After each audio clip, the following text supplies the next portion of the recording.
South ആഫ്രിക്കയിലെ ഒരു wheat and canola ഫാമാണ് നിങ്ങളീ കാണുന്നത്. എന്താ രസമല്ല, പച്ച കളറും കനോളയുടെ മഞ്ഞ കളറും പിന്നെ മലയുടെ ബാക്ക്ഗ്രൗണ്ടായിട്ട് അടിപൊളി രസമുള്ളൊരു കാഴ്ചയാട്ടത്. എല്ലാവർക്കും പുതിയ എപ്പിസോഡിലേക്ക് സ്വാഗതം. സൗത്ത് ആഫ്രിക്കയിലെ കനോള സീസൺ കാണാനായിട്ട് ഓവർബർഗ് റീജിയണിലേക്ക് വന്നിരിക്കുകയാണ് നമ്മളിപ്പോൾ. ഓവർബർഗ് റീജിയണിലെ ബോട്ട് റിവർ എന്ന സ്ഥലത്താണ് നമ്മളിപ്പോൾ എത്തിയിരിക്കുന്നത്. നമ്മളിപ്പോൾ തന്നെ കനോള ഫാംസൊക്കെ കണ്ടു തുടങ്ങി നമ്മുടെ മുമ്പിൽ. എന്താ രസമല്ല, മഞ്ഞ കളറിൽ ഇങ്ങനെ നീണ്ടു കിടക്കുന്നത്. സൗത്ത് ആഫ്രിക്കയിലെ കനോള ആൻഡ് വീറ്റ് ഫാംസ് ഒരുപാടുള്ള ഒരു ഏരിയയാണ് ഈ ഓവർബർഗ് റീജിയൻ. കേപ്പ് ടൗണിൽ നിന്നും ഏകദേശം ഒരു 1.5-2 മണിക്കൂർ ഡ്രൈവ് ചെയ്താൽ നമുക്ക് ഈ റീജിയനിലേക്ക് എത്താവുന്നതാണ്. ഓവർബർഗ് എന്ന വാക്കിനർത്ഥം ഓവർ ദ മൗണ്ടൻ എന്നാണ്. വെസ്റ്റേൺ കേപ്പിൻ്റെ ബ്രെഡ് ബാസ്ക്കറ്റ് എന്നറിയപ്പെടുന്ന ഈ ഏരിയ പ്രധാനമായും ഗോതമ്പ് കൃഷി ചെയ്യുന്ന ഒരു റീജിയനാണ്. ഇവിടുത്തെ പ്രധാനപ്പെട്ട ടൗണുകളായ ബോട്ട് റിവർ, കാലിഡോൺ, ബ്രിഡാസ്റ്റോപ്പ്, നേപ്പിയർ, അതുപോലെ തന്നെ ഗ്രേറ്റൺ, സ്വെല്ലൻ ഡാം ഒക്കെ ഈ കനോളയും വീറ്റ് ഫാംസൊക്കെ കാണാൻ പറ്റിയ നല്ല അടിപൊളി സ്ഥലങ്ങളാണ്. അതുപോലെ തന്നെ ഓവർബർഗ് റീജിയനിലെ പ്രധാനപ്പെട്ട സ്ഥലങ്ങളാണ് വെയിൽ വാച്ചിങ്ങിന് പോപ്പുലറായിട്ടുള്ള ഹെർമാനസും അതുപോലെ തന്നെ ആഫ്രിക്കയുടെ സദേൺ മോസ്റ്റ് ടിപ്പായിട്ടുള്ള കേപ്പ് അഗുലാസും ഈ ഓവർബർഗ് റീജിയനിലെ പ്രധാനപ്പെട്ട ടൗണുകളാണ്. നമുക്കിവിടെ റോഡ് സൈഡിൽ വണ്ടി പാർക്ക് ചെയ്ത് കുറേ ഫോട്ടോസും വീഡിയോസ് എടുക്കാൻ ട്രൈ ചെയ്യാം കേട്ടോ.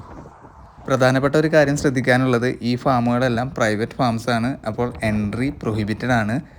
നിങ്ങൾക്ക് ഫാമിൻ്റെ ഉള്ളിലേക്ക് കിടക്കണമെങ്കിൽ അവരുടെ പെർമിഷൻ വേണം, അല്ലെങ്കിൽ ഫാം മുതലാളിയുടെ അല്ലെങ്കിൽ സെക്യൂരിറ്റി കമ്പനിയുടെ വെടിയുണ്ടയ്ക്ക് അറിയാവേണ്ടി വരും. വാവ്, എന്താ രസമല്ലേ, മഞ്ഞ കളറുള്ള പൂക്കൾ ഇങ്ങനെ ഒരു കടൽ പോലെ കിടക്കണം കാണാനായിട്ട്. ലാൻഡ്സ്കേപ്പ് ഫോട്ടോഗ്രാഫി ഇഷ്ടപ്പെടുന്നവർക്ക് ഭയങ്കര അടിപൊളി സ്ഥലമാണിത്. ഇതൊരു മനോഹരമായ ലാൻഡ്സ്കേപ്പ് മാത്രമല്ല, സൗത്ത് ആഫ്രിക്കയുടെ ഒരു ഗ്രോവിങ് അഗ്രികൾച്ചറൽ സക്സസ് സ്റ്റോറി കൂടിയാണ്. 1998-99 17,000 ഹെക്ടറിൽ മാത്രം തുടങ്ങിയ കനോള ഫാമിംഗ് ഇന്ന് ഏകദേശം ഒരു 1.5 ലക്ഷം ഹെക്ടറിലേക്ക് വളർന്നിരിക്കുകയാണ്. അതിൻ്റെ പ്രധാന കാരണം ഡൊമസ്റ്റിക് ഡിമാൻഡിലുള്ള വർധനവാണ്. കുക്കിംഗ് ഓയിലിൻ്റെയും അതുപോലെ ഓയിൽ കേക്കിൻ്റെയും ഡിമാൻഡ് കൂടിയതാണ് ഈ എക്സ്പാൻഷൻ്റെ മെയിൻ കാരണം. കനോള ഫാംസിൻ്റെ കൂടെ തന്നെ ഇവിടെ കാണുന്ന മറ്റൊരു കൃഷിയാണ് ഗോതമ്പ് കൃഷി. ഈ കാണുന്ന പച്ച കളറിൽ കാണുന്നത് വീറ്റ് ഫാംസ് ആണ്. അതിൻ്റെ അടുത്ത് തന്നെ കനോള ഫാംസ് കാണാം. ഈ പച്ച കളറും മഞ്ഞ കളറും പിന്നെ പുറകിലെ മലയുടെ ബാക്ക്ഗ്രൗണ്ടായിട്ട് എന്ത് രസമുള്ള വ്യൂസ് ആണല്ലേ. ഇവിടെ ലോങ് ഡ്രൈവ് ഒക്കെ പോകുന്നവർക്ക് റോഡിൻ്റെ സൈഡിൽ വണ്ടി പാർക്ക് ചെയ്ത് വിശ്രമിക്കാനുള്ള കുഞ്ഞു കുഞ്ഞു ഷെഡുകളൊക്കെ ഉണ്ടാക്കി വെച്ചിരിക്കുന്നത് ഞാൻ കാണിച്ചു തരാം. അതേ കണ്ടോ, എന്ത് രസമാണല്ലേ കാണാനായിട്ട്. നാഷണൽ ഹൈവേയിൽ നിന്ന് ചെറിയൊരു പോക്കറ്റ് റോഡ് ഈ വിശ്രമിക്കാനുള്ള സ്ഥലത്തേക്ക് ഇട്ടിരിക്കുകയാണ്. നമുക്കവിടെ വണ്ടിയൊക്കെ പാർക്ക് ചെയ്ത് ഈ മരങ്ങളുടെ അവിടെയൊക്കെ ഇരുന്ന് വ്യൂസൊക്കെ എൻജോയ് ചെയ്ത് ഇങ്ങനെ വിശ്രമിച്ചിരിക്കാൻ പറ്റും. അതുപോലെ നിങ്ങൾക്ക് ഇപ്പോൾ എന്തെങ്കിലും ഫുഡൊക്കെ കഴിക്കണമെന്നുണ്ടെങ്കിൽ അവിടെ നിർത്തി അവിടെ ഇരുന്ന് കഴിക്കാം. ഈ കാഴ്ചകളൊക്കെ കണ്ട് മനോഹരമായിട്ട് ആസ്വദിച്ചിരുന്ന് കഴിക്കാം. നല്ല രസമാട്ടോ ഇതൊക്കെ കാണാനായിട്ട്.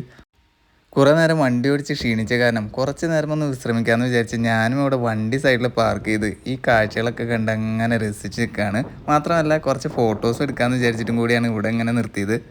ഇടയ്ക്കിടെ മഴയൊക്കെ ചെറുതായിട്ട് ചാറുന്നുണ്ടായിരുന്നു. മാത്രമല്ല മഴ പെയ്തതിന് ശേഷം വേഗം വെയിലും കൂടി വരുന്നുണ്ടായിരുന്നു. അതുകൊണ്ട് അത്രയ്ക്ക് നമുക്ക് പ്രശ്നമൊന്നും ഉണ്ടായില്ല യാത്രയിൽ. നമുക്കിനി അടുത്ത കനോള ഫാംസ് തേടി പോകാം. നല്ല അടിപൊളി ഡ്രോൺ വീഡിയോസൊക്കെ എടുക്കണം എന്നാണ് എൻ്റെ മനസ്സിലുള്ളത്. അപ്പോൾ അതിന് പറ്റിയ ഫാം കണ്ടാൽ നമുക്ക് അവിടെ നിർത്താം.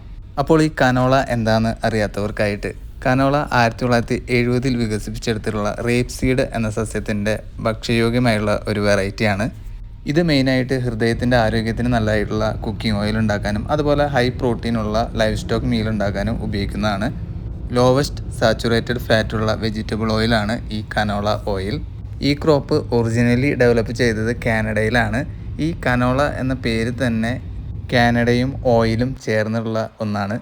നമ്മുടെ നാട്ടിലെ സൂര്യകാന്തി ഓയിലൊക്കെ പോലെയുള്ള ഒരു വെജിറ്റബിൾ ഓയിലാണ്. ഭയങ്കര ഹെൽത്തിയാണ്. നമ്മുടെ ഇന്ത്യൻ കുക്കിങ്ങിനൊക്കെ പറ്റിയൊരു ഓയിലായിരിക്കും ഈ കനോള ഓയിൽ. നമ്മളിവിടെ വിൻഡ് മിൽസൊക്കെ ഉള്ള ഒരു അടിപൊളി കനോള ഫാംസ് കണ്ടുപിടിച്ചിട്ടുണ്ട്. അപ്പോൾ അവിടെ പോയി അത്യാവശ്യം നല്ല ഫോട്ടോസും വീഡിയോസൊക്കെ എടുക്കാൻ ട്രൈ ചെയ്യാം നമുക്ക്. ഞാനിവിടെ എത്തിയപ്പോൾ ഈ ഫാമിൻ്റെ ഓണർ കൂടി ഉണ്ടായിരുന്നു. പുള്ളിക്കാരനോട് ഇവിടുത്തെ വീഡിയോസും ഫോട്ടോസൊക്കെ എടുക്കട്ടെ എന്ന് പറഞ്ഞപ്പോൾ വളരെ സന്തോഷത്തോടു കൂടി തന്നെ യെസ് പറഞ്ഞു. അങ്ങനെ എടുത്തൊരു ഡ്രോൺ വീഡിയോ ആണ് നിങ്ങൾ കാണുന്നത്. DJI Mini 4 Proയിലാണ് ഞാൻ ഈ വീഡിയോ എടുത്തത്.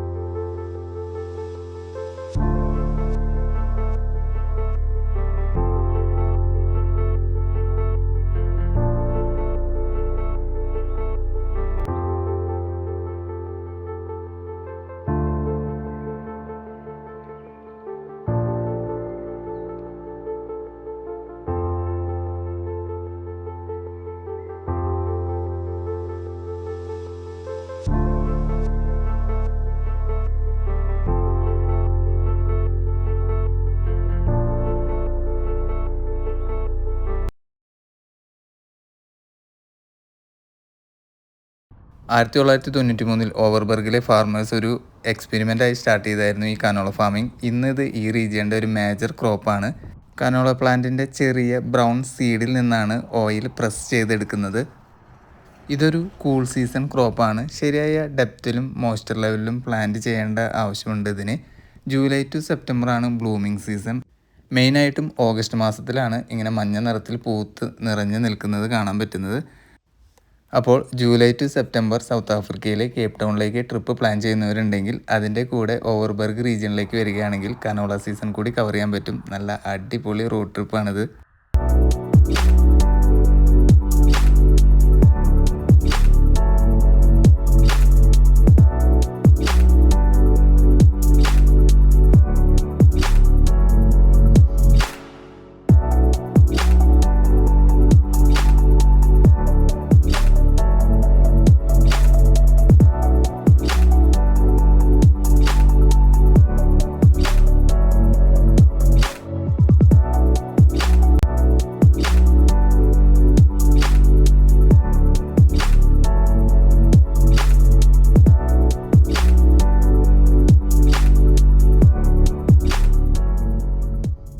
കനോള ഫാംസും വീറ്റ് ഫാംസും കൂടാതെ ഈ റോഡ് ട്രിപ്പിൻ്റെ വേറൊരു പ്രത്യേകത എന്തെന്ന് വെച്ചാൽ റോഡിൻ്റെ രണ്ട് സൈഡിലും പച്ച പുല്ല് വിരിച്ച മൈതാനത്ത് മേഞ്ഞു നടക്കുന്ന ചെമ്മരിയാടും കൂട്ടങ്ങളാണ്. എന്താ പറയുക, നല്ല പച്ച നിറത്തിലുള്ള താഴ്വാരവും അവിടെ മേഞ്ഞു നടക്കുന്ന ചെമ്മരിയാടുകളും. വണ്ടി നിർത്തി ഈ കാഴ്ചകൾ എൻജോയ് ചെയ്യാതെ പോകാൻ പറ്റില്ല. അത്ര നല്ല രസമുള്ള കാഴ്ചകളാണ് ഇവിടെ. മാത്രമല്ല കുറേ ഫോട്ടോസും വീഡിയോസൊക്കെ എടുത്ത് നമുക്ക് മതിയാവില്ല. ഈ ഒരു കാഴ്ച കാണണമെങ്കിൽ ജൂലൈ ടു സെപ്റ്റംബർ തന്നെ വരണം. കാരണം ഒക്ടോബർ നവംബർ ടൈമിൽ ഹാർവെസ്റ്റിംഗ് ആണ്. ആ സമയത്ത് ഈ പുല്ലുകളൊക്കെ മഞ്ഞ കളറിൽ അല്ലെങ്കിൽ ഗോൾഡൻ കളറിലായി മാറും. ഇത്ര നല്ല പച്ച കളറിൽ നമുക്ക് കാണാൻ പറ്റില്ല. അതുപോലെ തന്നെ സൗത്ത് ആഫ്രിക്കയുടെ നാഷണൽ ബേർഡ് ആയിട്ടുള്ള ബ്ലൂ ക്രെയിനെ കാണാൻ പറ്റിയുള്ള ഒരു ഏരിയ കൂടിയാണ് ഇത്.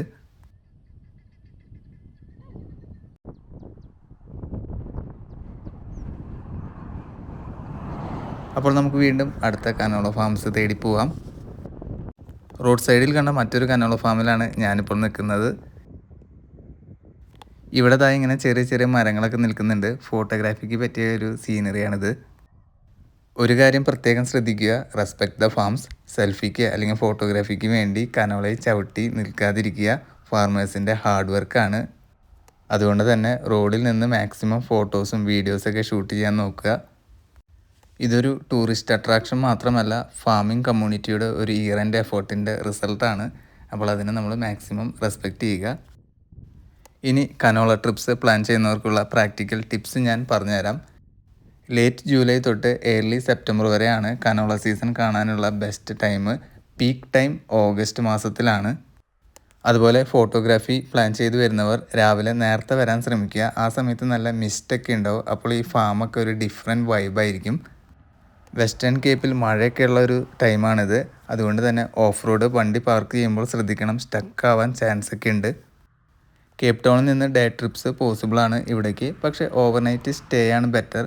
കാരണം മോർണിംഗ് ലൈറ്റിൽ ഈ കനോള ഫാംസിൻ്റെ ഒരു വൈബ് വേറെ തന്നെയാണ്.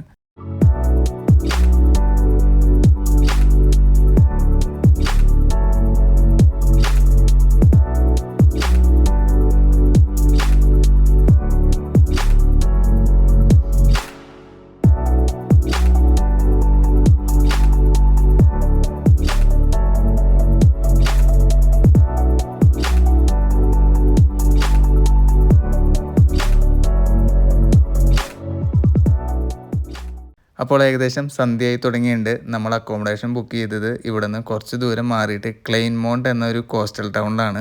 അവിടേക്ക് ഇനി ഡ്രൈവ് ചെയ്തെത്തണം. അതിനു മുമ്പ് ഇവിടുത്തെ കുറച്ച് വീഡിയോസും ഫോട്ടോസും കൂടി ഇനി എടുക്കണം ലൈറ്റ് പോകുന്നതിന് മുമ്പ്. സൗത്ത് ആഫ്രിക്കയിലെ കനോള സീസണിൻ്റെ ഈ വീഡിയോ ഇഷ്ടമായാൽ ലൈക്ക് ചെയ്യുക, അതുപോലെ സബ്സ്ക്രൈബ് ചെയ്യുക. ഇതുപോലെ സൗത്ത് ആഫ്രിക്കയിലെ കൂടുതൽ വെറൈറ്റി വീഡിയോസുമായി നമ്മൾ വീണ്ടും വരുന്നതായിരിക്കും.